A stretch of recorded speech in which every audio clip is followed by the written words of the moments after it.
Ask anything and everything, I am here to answer. Hello sir. Sir social మీడియాలో చాలా negative troll అవుతుంది, but you look so cool and happy. How you are handling that? See, first of all, how to answer, మనకంటూ ఒక character ఉంటుంది.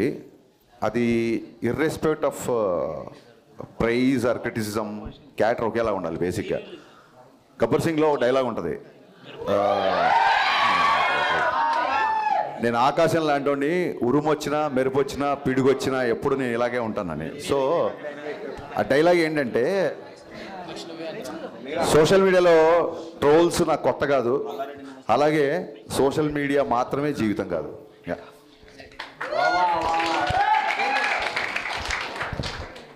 మిరపకాయ release ఎప్పుడు? మిరపకాయ రిలీజా? ప్రొడ్యూసర్తో మాట్లాడి ఇమీడియట్గా చేపిద్దాం. త్వరగా అయ్యేలా చూడండి. Sure. Yeah hi sir. Yeah చెప్పమ్మా. యాక్చువల్లీ ప్రీమియర్ తర్వాత కొంచెం మిక్స్డ్ టాక్ వచ్చినా, but me writings and Ravi sir acting అయితే చాలా బాగా అనిపించింది. చాలామంది ఆడియన్స్ అయితే చాలా బాగా ఎంజాయ్ చేస్తున్నారు కొన్ని డైలాగ్స్ కానీ ఎవ్రీథింగ్. సో నెగిటివ్ టాక్స్ ఉన్నా కానీ మీరైతే చాలా పాజిటివ్గా రియాక్ట్ అవుతున్నారు. సో మీ పాయింట్ ఆఫ్ వ్యూలో ఏం చెప్తారు ఆడియన్స్కి? డెఫినెట్గా ప్రీమియర్స్ నుంచి మిక్స్డ్ టాక్ వచ్చింది. అదేంటంటే with all the due respect, ఇప్పుడు అమ్మాయి అడిగిన క్వశ్చన్కి కానీ సుధీర్ వర్మ కానీ లేకపోతే రమేష్ వర్మ అలాగే కార్తీక్ ఘట్టంనేని వీళ్ళందరూ నాకు friends. But let me be practical. గతంలో రామారావు అండ్ డ్యూటీ కానీ, రావణాసుర కానీ, కిలాడి కానీ, ఈగిల్ కానీ ఇవి కూడా కొంచెం డిసప్పాయింట్ చేసాయి. బట్ ఆ డైరెక్టర్ల మీద లేని అటాక్ నా మీద ఉంది. ఎందుకంటే I can easily sense there are some personal agendas. కొంతమంది, అంతమంది అని చెప్పను, కొంతమంది. అట్ ది సేమ్ టైమ్ ఎందుకు డైలాగులు మీకు గుర్తున్నాయంటే, ఈ ఎవరైతే అటాక్ చేసి ఎవరైతే నెగిటివ్ స్ప్రెడ్ చేస్తున్నారో they are conveniently criticising. There is a difference between constructive criticism and convenient criticism. So ఏదో డ్యాన్స్ మూమెంట్లో ఒక జేబులో పాకెట్ల గురించి మాట్లాడుతున్నారు, బట్ కట్నం తీసుకొని కాపురం చేసే మగవాడు చేస్తే మగవాడు వ్యభిచారం చేసినట్టు డైలాగ్ రాశాను. దాన్ని కన్వీనియంట్గా పక్కన పెట్టేశారు, ఎందుకంటే మంచి డైలాగ్ కదా. అమ్మాయిలందరికీ విపరీతంగా నచ్చిన, చాలామంది కాల్ చేశారు. ఆ డైలాగ్ చాలా మంచి డైలాగ్. అలాగే హీరోయిన్ ఎప్పుడైతే నువ్వు నా వెనకాల పడ్డా నాకు ఇబ్బందిగా ఉంది అంటుందో, అప్పుడు హీరో 2 చేతులు పెట్టి దండం పెట్టి, మీకు నా ప్రేమ అర్థమయ్యేంత వరకు ఇంకా నేను మీ జోలికి రాను అంటాడు. అబ్బాయిలందరికీ కూడా ఒక అమ్మాయి ఎప్పుడైతే పింక్ సినిమాలు చెప్పినట్టు ఒక అమ్మాయి ఎప్పుడైతే నో అని చెప్పిందో ఆ నోని రెస్పెక్ట్ చేయాలి మనం. సో ఆ థాట్ నుంచి వచ్చిన డైలాగ్ అది. సో దీని గురించి కూడా ఎవరు మాట్లాడరు, ఎవరైతే నెగిటివ్ స్ప్రెడ్ చేద్దాం అనుకున్నారు. సో ఎన్నో మంచి డైలాగులు, ఎన్నో మంచి విషయాలు సినిమాలో ఉన్నప్పుడు దాన్ని కన్వీనియంట్గా పక్కన పెట్టి, కన్స్ట్రక్టివ్ని పక్కన పెట్టి కన్వీనియంట్ క్రిటిసిజం చేసిన వాళ్ళ గురించి మనం పెద్దగా పట్టించుకోవాల్సిన అవసరం లేదు నా ఫీలింగ్ అంతే. యా హాయ్ సార్, నా పేరు పవన్ కళ్యాణ్.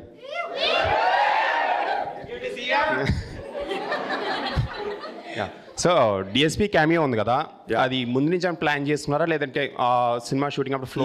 మొన్న నేను పోస్ట్ రిలీజ్ మీట్లో చెప్పినట్టు భాను మాస్టరు, రవితేజ్ గారు అందరు కలిసి నన్ను చేయమన్నారు క్యామియో. నేనేమో పక్క post production, promotions plus song shooting జరుగుతుంది. I was fully tired, I was not prepared to be on screen. ఏం చేయాలో అర్థం కాక లాస్ట్ మినిట్లో రేపు షూటింగ్ అనగా దేవిశ్రీ ప్రసాద్ గారికి కాల్ చేశాను. ఆయన షాక్ అయిపోయాడు, సార్ మరీ 1 డే ముందు చెప్తున్నారు, అసలు ఏంటి సాంగ్ ఏంటి అదేంటి. బట్ ఆల్రెడీ మిక్కీ మేయర్కి పాటలు అంటే దేవిశ్రీ గారికి కూడా బాగా ఇష్టం. He always conveyed his best regards to convey. So నేను అన్నాను, సార్ August 4th షూట్ చేస్తున్నాము, last day of the shoot. So ఆ రోజు ఫ్రెండ్షిప్ డే కదా, ఫ్రెండ్షిప్ డే పరంగా నేను ఫ్రెండ్గా అడుగుతున్నాను, ఇది రిక్వెస్ట్ డైరెక్టర్గా కాదు అన్నాను. మీరు ఫోన్ పెట్టండి నేను వచ్చేస్తున్నాను. That is is greatness actually. So and ఈ ఇయర్లో ఉస్తాద్ భగత్ సింగ్ ఏమైనా అప్డేట్ మేబీ ఏమైనా ఎక్స్పెక్ట్ చేయొచ్చా? ముందు మిస్టర్ బచ్చన్ అప్డేట్లని తట్టుకొని ఆ తర్వాత ఉస్తాద్ భగత్ సింగ్ అప్డేట్లకి వెళ్దాం. Yeah okay sir, thank you. Thank you మా, థ్యాంక్ యూ. హాయ్ సార్, నా పేరు మహేందర్ అండి. చెప్పండి సార్, ఇప్పుడు ఇన్స్టాగ్రామ్, వాట్సాప్, సోషల్ మీడియా ఉంది కదా సార్. సో ఇప్పటి జనరేషన్ అంతా ఇందులో ఉన్నారు. సో మీరేం చేశారంటే ఓల్డ్ జనరేషన్ ప్రేమను చూపించారు. సో దానికి థ్యాంక్ యూ సార్. అలాగే land phone, gram phone recorders ఉన్నాయి కదా, వాటి విషయంలో మీరు క్లుప్తంగా బాగా క్లియర్గా వెళ్ళేసి దాని గురించి మీరు క్లారిటీగా ఎక్స్ప్లెయిన్ చేయడం జరిగింది. వీటి వెనకాల జరిగినటువంటి స్టోరీ ఏమైనా చెప్పగలరు? ఇది ఒక 80s 90sలో జరిగిన కథ అని ఎప్పుడైతే బేస్డ్ ఆన్ ట్రూ ఇన్సిడెంట్ అని చెప్పిందో నాకు ఫస్ట్ ఫోకస్ దీని మీదకి వెళ్ళింది. ఆ టైంలో ఒక అమ్మాయి అబ్బాయి కలుసుకోవాలంటే ఉండే ఒక డిఫికల్టీస్, ఆ టైంలో ఒక అమ్మాయి అబ్బాయి మాట్లాడుకోవాలంటే ఉండేది. ఇప్పుడు ఏముంది, గర్ల్ ఫ్రెండ్ గుర్తురాగానే హాయ్ అని చెప్పి వాట్సాప్లో మెసేజ్ పెట్టేస్తారు, వీళ్ళని చూడాలంటే వీడియో కాల్ చేసుకుంటారు. బట్ ఆ రోజుల్లో అమ్మాయి చూడడమే చాలా కష్టం, ఇబ్బందిగా ఉండేది, చాలా కష్టంగా ఉండేది. సొసైటికల్ నార్మ్స్ అలా ఉండేవి. సో అది చూపిద్దామని కొంతమంది అడిగారు, ఏంటి ఆ టైంలో జనరేషన్ తీస్తే ఇప్పటి జనరేషన్ కనెక్ట్ అవుతారా లేదా అని.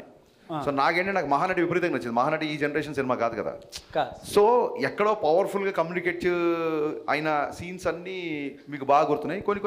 కొన్ని హిందీ సాంగ్స్ అవి ఉండేసరికి కొంతమంది 80s 90s సాంగ్స్ కొంతమంది యూత్ కనెక్ట్ అవ్వలేదు.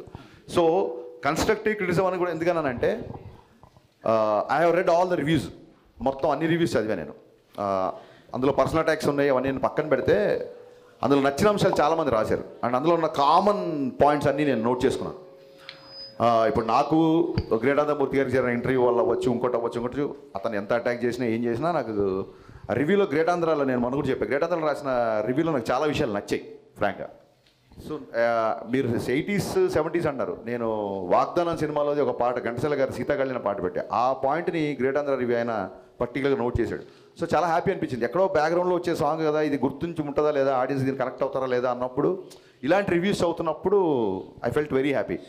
సో అతను 2.25 ఎంతో ఇచ్చాడు, I'm not bothered about it. But నేను చదివిన రివ్యూలలో అతను మెన్షన్ చేసిన అవన్నీ నాకు బాగా నచ్చాయి.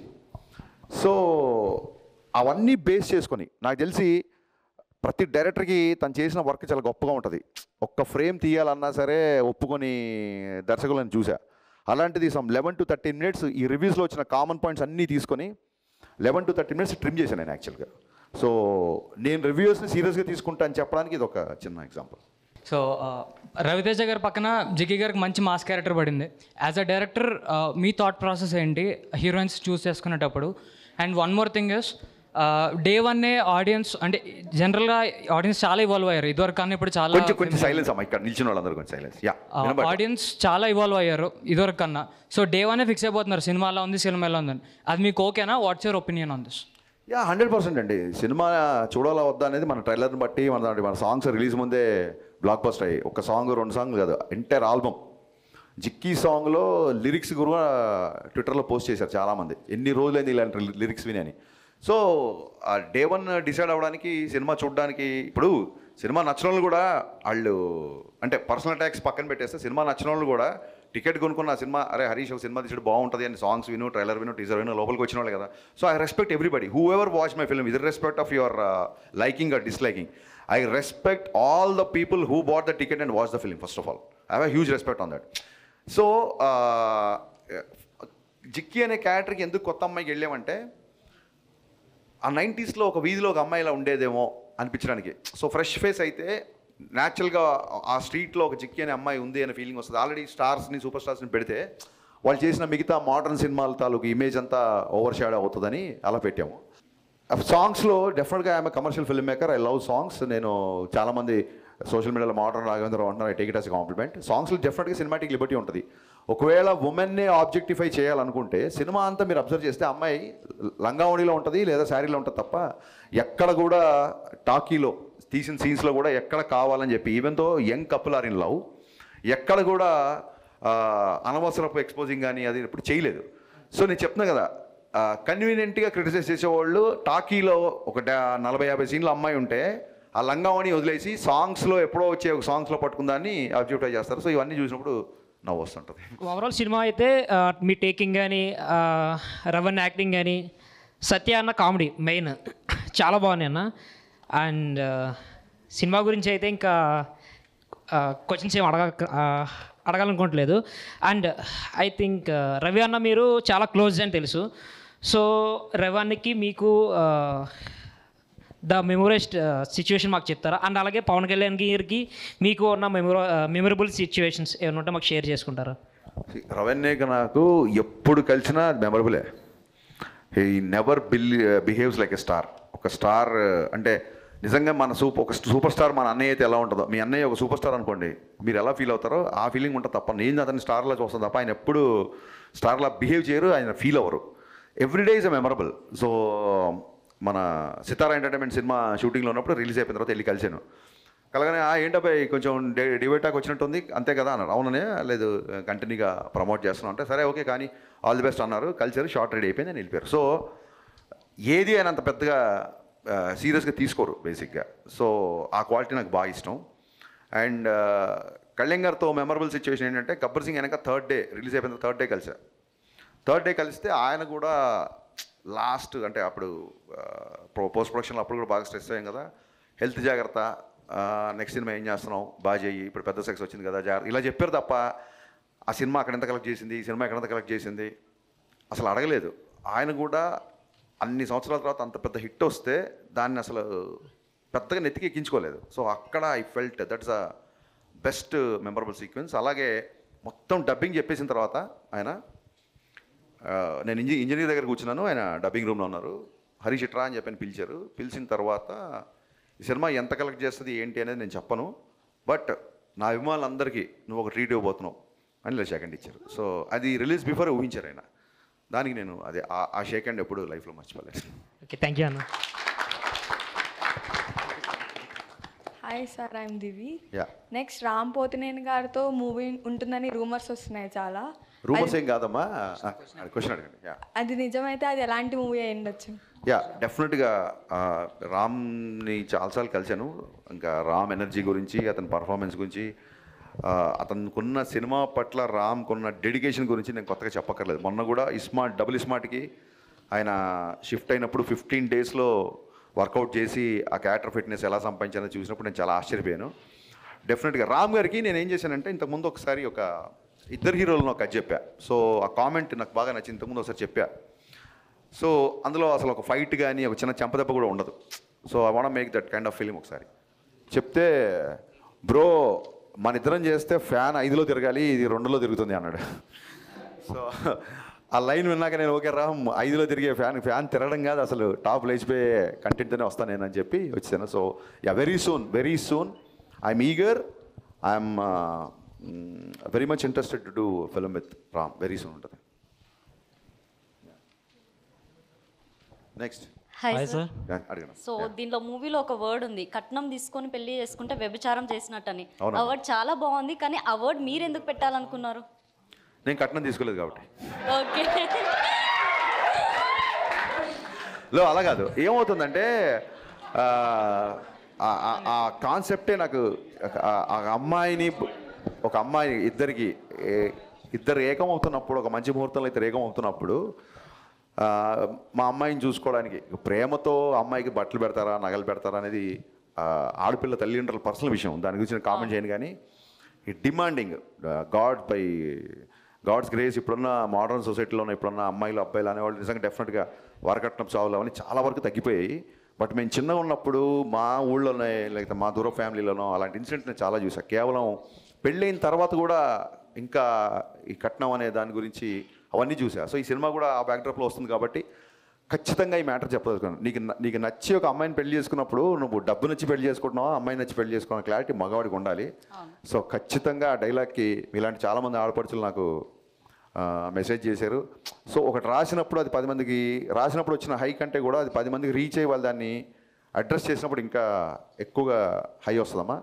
సో మీరు ఆ డైలాగ్ గుర్తు చేయడం నేను చెప్పడం మళ్ళీ చెప్తున్నాను. నిజంగానే కట్నం తీసుకొని కాపురం చేస్తే మగవాడు వ్యభిచారం చేసినట్టు, అది చాలా చాలా తప్పు. Hi sir. యా, నా పేరు తేజ. ఎప్పటి నుంచి ఒక డౌట్ ఉంది సార్, ఇప్పుడు క్లియర్ చేద్దాం.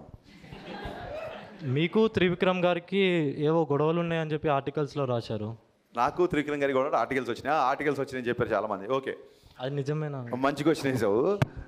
నేను అసిస్టెంట్ డైరెక్టర్గా అవ్వకముందే త్రివిక్రమ్ గారు 2 సార్లు 3 సార్లు మొత్తం ఆయనకి 5-6 నంది అవార్డ్స్ వచ్చాయి ఓన్లీ ఫర్ డైలాగ్స్. నేను చిన్నప్పటి నుంచి ముళ్ళపూడి వెంకటరమణ గారు, జంధ్యాల గారు, ఈవెన్ మాయాబజార్ డైలాగులు కూడా నాకు. సో ఈవి సత్యనారాయణ గారి సినిమాలో డైలాగ్స్. సో డైలాగ్స్ అనే వాటికి ఒక సపరేట్ ప్యాషన్ ఉండేది, నాకు చాలా ఇష్టం ఉంటుంది. సో అలాగే నేను అసిస్టెంట్ డైరెక్టర్ అవ్వకముందు నుంచి త్రివిక్రమ్ గారి డైలాగ్స్ అంటే చాలా ఇష్టం. అప్పటికే ఆయనకి 3 సార్లు నంది అవార్డు వచ్చింది. నాకంటే చాలా సీనియర్ ఆయన. అంటే నేను ఇండస్ట్రీకి వచ్చాక మళ్ళీ ఆయనకు వచ్చిన అవార్డ్స్. బిఫోర్ నేను చెప్తున్నా, నాకంటే చాలా సీనియరు. ఇవన్నీ కాకుండా ఇంకొక పెద్ద విషయం ఏంటంటే నేను ఎక్కడ చెప్పలేదు, ఎవరు అడగలేదు ఈ క్వశ్చను. మా నాన్నగారు త్రివిక్రమ్ గారికి చాలా పెద్ద ఫ్యాన్. ఎంత పెద్ద ఫ్యాన్ అంటే అతడు సినిమా ఆయన కొన్ని వందల సార్లు చూసుంటారు. అంటే మా ఇంట్లో ఒక రకంగా త్రివిక్రమ్ గారే పెద్ద అబ్బాయి. చూడండి, అన్నయ్య బాగా చదువుతున్నాడు, నువ్వేంట్రా ఇలా అన్న టైప్లో మా నాన్న ఒక్కొక్కసారి నేను ఏమన్నా కొంచెం కమర్షియల్ పంచ్ డైలాగులు ఫైట్లు ఎక్కువ ఉంటే నా సినిమాలో త్రివిక్రమ్ గారి సినిమా చూడరా అని చూపిస్తుంటారు. మా నాన్నగారికి త్రివిక్రమ్ అంటే అంత ఇష్టం. నాకు మా నాన్నగారి ఇష్టం నాకు ఏ రేంజ్లో నాకు కోపం తెప్పించిందంటే ఇంక నేను కూడా లాభం లేదు. 10,000 భావంలో త్రివిక్రమ్ గారి ఫాదర్ దగ్గరికి వెళ్ళి ఆయనకి నా సినిమాలు అన్నీ చూపించి, సార్ మీరు నా ఫ్యాన్ అని చెప్పండి, త్రివిక్రమ్ గారు మా ఇంట్లో పెద్ద కొడుకు, నేను మీ ఇంట్లో చిన్న కొడుకు కావాలనుకుంటున్నా అని చెప్దాం అనుకున్నా. సో త్రివిక్రమ్ గారు అంటే నాకు అంత రెస్పెక్ట్. అది ఇంకా ఈ చెప్తున్నా కదండి, సోషల్ మీడియాలో వచ్చే ఈ ట్రోల్స్, టార్గెట్స్ ఇవన్నీ మనం చూసి నవ్వుకోవాలి అంతే. And no doubt Telugu cinema చరిత్రలో యాజ్ అ రైటర్గా త్రివిక్రమ్ గారు వేసిన ముద్ర శాశ్వతం, ఫర్ ఎవర్ ఉంటుంది ఆయన వేసిన ముద్ర. యా. హాయ్ సార్, నా పేరు స్వప్న. సో హీరో హీరోయిన్ తర్వాత చాలా హైలైట్ అయిన సీన్స్ ఏమన్నా ఉన్నాయంటే అవి సత్య గారివి. సో ఆ థాట్ మీకు ఎలా వచ్చింది? గద్దలకొండ గణేష్లో సత్య పర్ఫార్మెన్స్ చూసి నేను థ్రిల్ అయిపోయా. బేసిక్గా సత్య గ్రోత్ ఏంటంటే మీకు గుర్తుందో లేదో, గబ్బర్ సింగ్లో అరే కోటి ఇంకో టీ అంటే చిన్న చాయ్ ఇచ్చే క్యారెక్టర్, చిన్న క్యారెక్టర్. ఒకసారి ఏమైందంటే తన పాపం ఏదో బిజీగా ఉండో ఏదో కమ్యూనికేషన్ మిస్ అయిపోయి షూటింగ్ లేట్ అయిపోయాడు. తను షూటింగ్ లేట్ అయిపోతే మా మేనేజరు క్యాబ్ బుక్ చేసుకుని వచ్చావా ఇక్కడ షూటింగ్ ఉంటుంది. అక్కడ మేనేజర్ తప్పు కాదు, సత్య తప్పు కాదు. సమ్ సిచ్యువేషన్స్ వల్ల సత్య షూటింగ్ లేట్ వచ్చాడు, గబ్బర్ సింగ్ షూటింగ్ లేట్ వచ్చాడు. నేను వచ్చి ఏంటి ఇంత లేటు, కళ్యాణ్ గారి కాంబినేషన్ కదా అది అంటే, లేదన్నా కొంచెం కార్ మిస్ అయిపోయింది, మేనేజర్కి నాకు మిస్కమ్యూనికేషన్ వచ్చింది, నేను క్యాబ్లో వచ్చాను అందుకే లేట్ అయింది. ఆర్ఎఫ్సి అంటే క్యాబ్స్ కూడా అంత ఈజీగా దొరకట్లేదు అని పాపం ఫీల్ అయ్యాడు, లేట్గా వచ్చినందుకు. క్యాబ్లో వచ్చాను ఫీల్ అయ్యాడు. నేను చెప్పా సత్య ఇప్పుడు మామూలుగా ఎలా వస్తున్నాం అంటే, లేదంటే ప్రొడక్షన్ వాళ్ళు కార్ పెట్టారు, నేను ఇద్దరు ముగ్గురు కమెడియన్లు కలిసి వస్తున్నాము, కొత్తగా వచ్చిన ఆర్టిస్టులు అందరం కలిసి ఒక నలుగురికి, ఆబ్వియస్లీ ఇన్నోవాళ్ళ నలుగురు కూర్చోవచ్చు కాబట్టి. సో అప్పుడు చెప్పే సత్య ఒకటి గుర్తుపెట్టుకో, నీకు independent vanity van, solo vanity van, solo vehicle పెట్టే రోజు త్వరలో వస్తుంది నీకు. You will reach that heights అని గబ్బర్ సింగ్ షూటింగ్ జరుగుతున్నట్టు చెప్పా. అండ్ సత్య నేను ఊహించిన దానికంటే కూడా ఎక్కువ సక్సెస్ కొట్టాడు. సత్య టైమింగ్ అన్నా, సత్య డైలరీ అన్నా, అసలు డైలాగ్ లేకుండా ఇవాళ స్క్రీన్ మీద సత్య వస్తే నవ్వుతున్నారు. నేను విమల్లో చూస్తే నా డైలాగ్ గొప్పతనం కాదు, సత్య స్క్రీన్ మీద వచ్చి కామ్గా ఉన్న అతని ఎక్స్ప్రెషన్ కూడా నవ్వుతున్నారు. సో సత్య అనే అతను మిస్టర్ బచ్చన్లో ఐ ఫీస్ట్, అంతే ఐ ఫీస్ట్. సత్య గురించి మళ్ళీ చూడొచ్చు cinema. Hello sir, my name is Khulud Azam. My question for you is that what according to you is the best thing about Mr. Bachchan? What according to me is the Best thing about Mr. Bachchan? Best thing about Mr. Bachchan is like as so many fans said to me, చాలా రోజుల తర్వాత, చాలా సంవత్సరాల తర్వాత, in fact complete mass Maharaj element ఏదైతే ఉందో అది entertainment అవ్వచ్చు, లుక్స్ అవ్వచ్చు. ఎవరైతే వింటేజ్ మాస్ మహారాజ్ మిస్ అయ్యమన్నారో ఒక వింటేజ్ కాదు ఓల్టేజ్ మాస్ మహారాజ్ చూపించాం. అండ్ మాస్ మహారాజ్ ఇప్పుడున్న పరిస్థితులలో, ఇప్పుడున్న కాంటెంపరీ సినిమాలు లవ్ స్టోరీ చేయడం కుదరదు. సో కొంతమంది అడిగారు ఇప్పుడు ఎందుకు అన్నయ్యతో లవ్ స్టోరీ పెట్టారు, ఆయన ఏజ్ లవ్ స్టోరీ చేసే ఏజ్ అని అడిగారు. సో నేను చెప్పిన సినిమా 90s జరుగుతుంది. సో రవి అనే ఏజ్ 90s ఎంత ఉంటుంది, సో అప్పుడైతే లవ్ స్టోరీ చేసుకోవచ్చు కదా. సో అలాగే చూపించాము. At the same time music అండి, చాలా రోజుల తర్వాత ఒక ఆల్బమ్ హిట్ అవ్వడం అనేది. అండ్ ఇందాక మీరు చెప్పినట్టుగా సత్య కామెడీ అవ్వచ్చు. మన చిన్నప్పుడు మన అన్నయ్యలు లేకపోతే మన పేరెంట్స్ వాళ్ళందరూ చూసిన ఒక చిన్న బ్యాక్ డ్రాప్, రెగ్యులర్గా వచ్చే కాంటెంపరీ ఫిల్మ్స్లో ఉండే బ్యాక్ డ్రాప్ కాకుండా ఒక 90s 80s బ్యాక్ డ్రాప్, మంచి సాంగ్స్, మంచి ఫైట్స్, మంచి డైలాగ్స్, దిస్ ఎవ్రీథింగ్ కలిపితే mister Bachchan. Hi sir, my name is Banu. మూవీలో సిద్ధుని క్యామియో రోల్ చేశారు కదా సార్, యూత్ యువరాజ్ అని ఒక ట్యాగ్ ఇచ్చారు, ఎందుకు ఇచ్చారు సార్? అది ఏం లేదు, అది చిన్న రైమింగ్. నేను యాక్చువల్గా అన్నయ్య కొడుకుని మాస్ యువరాజ్ అని పిలుస్తా, రవీణ్య కొడుకుని. అది చాలాసార్లు చెప్పాను. కానీ యూత్ యువరాజ్ అనే లైన్తో వచ్చింది ఐ థింక్ మా రైటింగ్ డిపార్ట్మెంట్లో ఉన్న ప్రవీణ్ వర్మ. ఆ మాస్ మహారాజ్ పంపించిన యూత్ యువరాజ్ అనే ఆ థాట్ చెప్పింది ప్రవీణ్ వర్మ. సో చాలా డైలాగ్ బాగుంది కదా అని చెప్పేసి. అండ్ సిద్ధు ఎంట్రీకి థియేటర్ ఎరప్ట్ అవుతుంది. And once again thank you so much Siddhu, thanks a lot for doing that camera. Thank you sir. Hi sir, good afternoon. Yeah ma'am. My name is Eva. I'm from St. Anne's College and my question is for you. How do you take a feedback? What is the best feedback you got for this movie? Ya see you're from Saint Ann's Saint Ann's okay. Saint ఫ్రాన్సిస్కి నేను MBA కోచింగ్కి వెళ్ళేవాడిని actually. So I got confused with your college. బేగంపేటలో ఉండే Saint ఫ్రాన్సిస్కి I use to go Times అనే institution ఉంటే అక్కడ నేను ఎంబీఏ కోచింగ్ తీసుకున్నాను. So suddenly I felt that college ఏమో అని. సో ఫీడ్బ్యాక్ అనేది వెరీ ఇంపార్టెంట్. ఇప్పుడు నేను సాంగ్ రాగానే మిక్కిజే మీరు ఒక ట్యూన్ ఇవ్వగానే even before the lyrics I make it listen to all my assistants, my team, producers అందరు వినిపిస్తాం. ఇక్కడ ఏంటంటే మన గదిలో కూర్చున్న 10 మందికి నచ్చకపోతే రేపు థియేటర్లో కూర్చున్న 100 మందికి ఎలా నచ్చుద్ది అనేది నా సింపుల్ కాన్సెప్ట్. సో చెప్పాను కదా ఫీడ్బ్యాక్ ఎలా తీసుకుంటారంటే బెస్ట్ ఎగ్జాంపుల్ నేనే. నాకు పర్సనల్గా చిన్నప్పటి నుంచి కిషోర్ కుమార్ గారు అన్నా లేదా రాజేష్ కన్నా ఈ మ్యూజిక్ చాలా ఇష్టం. ఎక్కడో నా ఫేవరెట్ సాంగ్స్ నా ప్లేలిస్ట్ మీ ప్లేలిస్ట్ అవ్వాల్సిన అవసరం లేదు, అంతే కదా. సో ఆ ఉద్దేశంతో కొంచెం హిందీ పాటలు ఎక్కువ ఉన్నాయని ఫీల్ అయినప్పుడు ఇమ్మీడియట్గా నేను ఫస్ట్ డే టాక్ రాగానే ఇమ్మీడియట్గా అదే నైట్ కూర్చొని ఆ సాంగ్స్ ట్రిమ్ చేశా. So any criticism that will make me to correct is I'm ready to take. Any criticism that's going to attack I'm also ready.